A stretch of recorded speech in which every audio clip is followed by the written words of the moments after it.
Hey guys, ये class 9 का हिंदी है और ये चैप्टर 11 से है। सभी ये रस खान द्वारा रचित किया गया है और ये टर्म 2 के एग्ज़ाम की दृष्टि से VBI जो है नोट्स है आपके लिए। और आप इस क्वेश्चन को करते चल रहे हैं चैप्टर वाइज, इसमें आपको मिलेगा ऑब्जेक्टिव प्लस सब्जेक्टिव।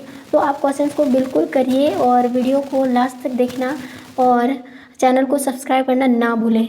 ज़्यादा से ज़्यादा शेयर भी कर देना, ठीक है। तो यहाँ पर बहुविकल्पी क्वेश्चन को पहले देखते हैं। तो यहाँ पर बोला पहला क्वेश्चन, सिद्धियाँ तथा निधियाँ कितनी कितनी है। तो यहाँ पर दिया 3 और 10 या 8 और 7 या 9 और 6 और 9 या 8 और 9। तो आंसर हो जाएगा सिद्धियाँ और निधियाँ जो है वो कितनी कितनी है, 8 और 9 है, ठीक है। नेक्स्ट क्वेश्चन है, मुरलीधर किससे कहा गया है। श्री कृष्ण को, विष्णु को, श्री राम को या मीराबाई को। तो आंसर हो जाएगा मुरली धारण करने वाले को क्या बोलते हैं, मुरलीधर, और वो कौन है, श्री कृष्ण। आंसर हो जाएगा फर्स्ट। नेक्स्ट क्वेश्चन है, कालिंदी फूल कदम की डरन में कौन सा अलंकार है, अनुप्रयास, सलेस, यमक या पुनरुक्ति। तो आंसर हो जाएगा यहाँ पर अनुप्रास जो है कालिंदी फूल में कदम की डारन में अलंकार है, ठीक है। नेक्स्ट क्वेश्चन है 4th नंबर इसमें बोला कवि रसखान किसकी भक्ति में लीन है, राम की, कृष्ण की, शिव की या ब्रह्मा की। तो आंसर हो जाएगा रसखान जो है वो कृष्ण की भक्ति में लीन हुए हैं, ठीक है। नेक्स्ट क्वेश्चन है, पाठ्य पुस्तक में संकलित रसखान की कविता किस छंद में वर्णित है, दोहा में, चौपाई में, सौराष्ठा में या सवेया में। तो आंसर हो जाएगा सवेया में, ठीक है। नेक्स्ट क्वेश्चन है, गोपियाँ कृष्ण की मुरली से क्या करती हैं, इशार्य, प्यार, बजाती है या नफरत करती है। तो आंसर हो जाएगा इशार्य यानी कि हिंसा, ठीक है। नेक्स्ट क्वेश्चन है, रसखान की कविता किस भाग में वर्णित है, अवधी में या भोजपुरी में या मगही में या ब्रज भाषा में। तो आंसर हो जाएगा किस भाषा में लिखा गया है, ब्रज भाषा में। नेक्स्ट क्वेश्चन है, रसखान अगले जन्म में मनुष्य होने पर कहाँ जन्म लेने की इच्छा प्रकट करती है, कहाँ पर अगर अगले जन्म में जन्म लेंगे तो वो किस जगह पर अब मतलब लेना चाहती है, प्रकट करना चाहती है, ब्रज क्षेत्र के गोकुल गाँव में या ब्रज क्षेत्र के मथुरा में या ब्रज क्षेत्र के गोवर्धन में या ब्रज क्षेत्र के बरसाना में। तो आंसर हो जाएगा ब्रज क्षेत्र के गोकुल गाँव में अगर दूसरे जन्म लेंगे तो वो इस जगह पर प्रकट होना चाहते हैं, ठीक है। नेक्स्ट क्वेश्चन है, रसखाना का मूल नाम क्या था। तो रसखान का मूल नाम क्या था, इब्राहिम लोधी या सैयद खां या सैयद इब्राहिम या इनमें से कोई नहीं। तो आंसर हो जाएगा रसखान का मूल नाम जो था वो था सैयद इब्राहिम। इन सारे चीज़ों को याद करना ही आपके लिए बेटर होगा। अब हम करने वाले हैं टर्म 2 यानी कि जो लिखित वाला क्वेश्चन है वो किस तरह से क्वेश्चंस को हमें करने होंगे। तो यहाँ पर बोला ब्रजभूमि के प्रति कवि का प्रेम किन किन रूपों में अभिव्यक्ति हुआ, यानी ब्रजभूमि के प्रति कवि जो है किन किन रूप से अपना प्रेम को प्रकट कर दिए। तो यहाँ पर आंसर हो जाएगा कवि का ब्रजभूमि के प्रति प्रेम प्रथम सवेय में इस प्रकार प्रकट हुआ है जैसे कि मानो कवि ब्रजभूमि पर ही मनुष्य रूप में ग्वाला और चरावाहा बनकर, पशु के रूप में नंद बाबा के पशुओं के मध्य गाय बनकर, ठीक है, ये पहला इनका प्रकट है।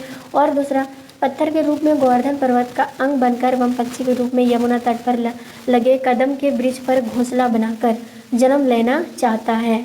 कौन, रसखान, ठीक है, जिससे उनका ब्रजभूमि से स्नेह संबंध दिखाई देता रहे हैं। ये मतलब इनके द्वारा वो ब्रजभूमि के प्रति अपना प्रेम को प्रकट कर रहे थे। नेक्स्ट है, कवि का ब्रज के वन, बाग और तालाब को निहारने के पीछे का क्या कारण है। तो आंसर हो जाएगा कवि रसखाना ब्रजभूमि पर अवस्थित वन, बगीचे और तालाब आदि को बार बार इसीलिए निहारना चाहते हैं क्योंकि ये सभी प्रकृति के अंग है, उस भूमि पर बने हैं जहाँ पर कवि के आराध्य और स्नेह पात्र श्री कृष्ण का जन्म हुआ है, यानी ये श्री कृष्ण के सबसे बड़े भक्त थे, ठीक है। और वो इसलिए बार बार उनको निहारते थे क्योंकि यहाँ से श्री कृष्ण जो है जन्म हुए थे उस जगह में जिस श्री कृष्ण का बड़ा मतलब पालना पोसना हुआ था। नेक्स्ट है, एक लकुटी और कमरिया पर कवि सब कुछ न्योछावर करने को क्यों तैयार है। तो आंसर हो जाएगा एक लकुटी यानी लाठी और कंबल यानी छोटा सा कंबल पर कवि रसखान जी 3 लोगों का राज्य वैभव भी न्योछावर करने को तैयार है क्योंकि यह लाठी ग्वाले और चरावाहे के रूप में सदैव ही श्री कृष्ण के कर कमलों में रहती हैं। दूसरी ओर कंबल भी कृष्ण के कंधों पर ही दिखाई देता है। श्री कृष्ण द्वारा प्रयुक्त दोनों ही वस्तुओं कवि को विशेष लगाव था, यानी दोनों वस्तु से। ठीक है, नेक्स्ट है सखी ने गोपियों से कृष्ण का कैसा रूप धारण करने का आग्रह किया, अपने शब्दों में वर्णन करें, यानी किस तरह रूप धारण करने का आग्रह किया था। तो आंसर हो जाएगा सखी ने गोपी से सिर के ऊपर मोर पंख और गले में गुंजा की माला धारण करने के लिए शरीर पर पीताम्बर ओढ़े और हाथ में गायों को चराने के लिए लकुटी लिए ग्वाला बालों के साथ वन में विचरण करते हुए कृष्ण का रूप धारण करने का आग्रह किया था। कहने का मतलब है साखी जो है, यानी उनके साखी जो है साखी ने गोपी से क्या कहा, सिर के ऊपर मोर का पंख लगाओ और गले में गुंजा की माला धारण कर शरीर पर कैसे कपड़े पीतंबर ओढ़े और हाथ में गायों को चराने के लिए एक लठी गवाला के साथ वन में विचरण करते हुए कृष्ण का रूप धारण करने के लिए उसे आग्रह करते हैं। ठीक है, नेक्स्ट क्वेश्चन है आपके विचार से कवि पशु पक्षी और पहाड़ के रूप में कृष्ण का सानिध्य क्यों प्राप्त करना चाहता है। तो आंसर हो जाएगा कृष्ण के प्रति अग्नेय प्रेम एवं आसक्ति के कारण तथा उनकी अधिकाधिक कृष्ण का पात्र बनने के लिए कवि पशु पक्षी और पहाड़ के रूप में भी कृष्ण का सानिध्य प्राप्त करना चाहता है। नेक्स्ट क्वेश्चन है गोपी कृष्ण के मुरली को अपने अधरों से क्यों नहीं लाना चाहती थी, तो क्यों नहीं लाना चाहती, तो आंसर हो जाएगा गोपी कृष्ण के मुरली से इशारे करती है, यानी कि ईर्षा करती है, मतलब कि घृणा करती है। ठीक है, नेक्स्ट कारण घृणा मतलब एक तरह से क्या बोलेंगे इसको, हाँ मतलब कुछ ऐसे ही समझ लीजिए। जो कारण यह है कि कृष्ण सदा मुरली बजाने में खोए रहते हैं, वे गोपी की ओर ध्यान नहीं देते, इस कारण गोपी को मुरली पर गुस्सा आता है, मतलब उसे चिढ़ती है, अतः वह मुरली को अपने अधरों से नहीं लगाना चाहती है, क्योंकि कृष्ण जो है गोपियों की तरफ ध्यान नहीं देते हैं मुरली बजाने के कारण। ठीक है, नेक्स्ट निम्नलिखित पद्यांशों को पढ़े और पूछे गए प्रश्न को उत्तर दें। तो यहाँ पर क्या दिया है, इसको पढ़ना है। इस पद को, मनुष्य हो तो वही रसखानी बसो वज्र गोकुल गांव के ग्वारन, जो पशु हो तो कहा बस मोरो चरो नित्य नंद की धेनु मझरन। फिर आगे क्या बोला, पहन हो तो वही गिरी को जो कियो हरि छत्रस परुंदर धरन, जो खाग हो तो बसोरे करो मिली कलिंदी फूल कबंद की डारन। हमें जो पद दिया है इससे हमें क्वेश्चंस को करना है। तो पहला इसमें बोला है कवि एवं कविता का नाम, तो यहाँ कवि जो है कौन है, रसखान, और कविता का क्या नाम है, सवेय, यहीं से लिया गया है। अब यहाँ पर क्वेश्चन क्या है, कवि वज्रभूमि पर किन किन रूप में जन्म लेना चाहते हैं। तो कवि जो है मनुष्य रूप में, पशु रूप में, पत्थर रूप में, पक्षी रूप में, क्रमशः ग्वाला के बीच, गायों के बीच, गोवर्धन पर्वत पर एवं यमुना तट के कदम के पेड़ पर नीड़ बनकर आदि रूपों में जन्म लेना चाहता था, यानी चाहते थे। यानी यहाँ पर हर तरह के जो है वो वज्रभूमि में जन्म लेना चाहते थे, चाहे वो मनुष्य हो, पशु हो, पत्थर हो, चिड़िया हो, ग्वाला बनकर, या यहाँ पर पर्वतों मतलब गोवर्धन पर्वत के बीच में, यमुना तट के कदम के पेड़ पर भी नीड़ बनकर वो क्या करना चाहते हैं, जन्म लेना चाहते हैं। ठीक है, कवि रसखान जी। नेक्स्ट है कवि जो है मनुष्य बनने पर अपनी क्या इच्छा प्रकट करती है। तो कवि कहते हैं कवि अगले जन्म में मनुष्य बनने पर वो क्या करना चाहते हैं, गोकुल गांव के ग्वालों के मध्य बसने की इच्छा प्रकट करते हैं। अगर अगले जन्म में मनुष्य जन्म लूँ तो मैं ग्वाला के बीच में, यानी गोकुल गांव के ग्वाला के बीच में प्रकट होना चाहता हूँ, ये कवि की इच्छा है।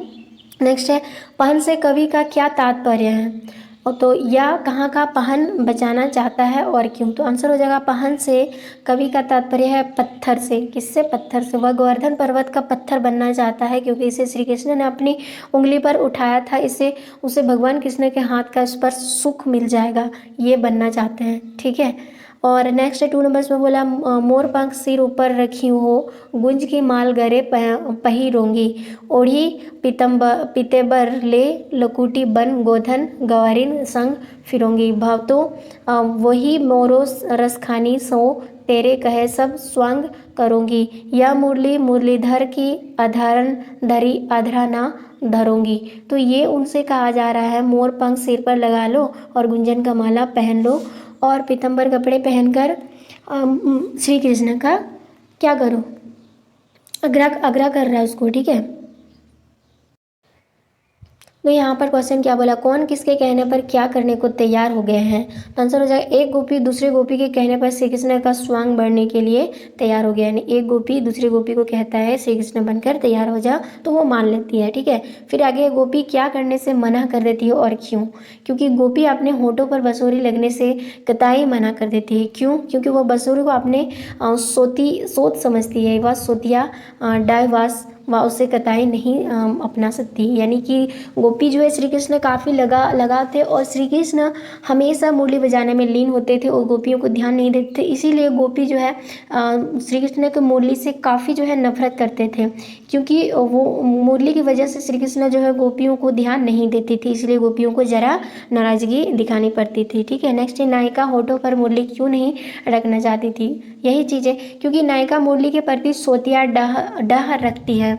कृष्ण सदा मुरली बजाने में लीन रहते हैं, इस कारण वे नायिका की ओर ध्यान नहीं देते, अतः वह मुरली से इतना ज़्यादा ऐश्वर्य करती है, वह उसे अपने होठों से नहीं लगाना चाहती है। यहाँ पर भी सेम चीज़ें हैं।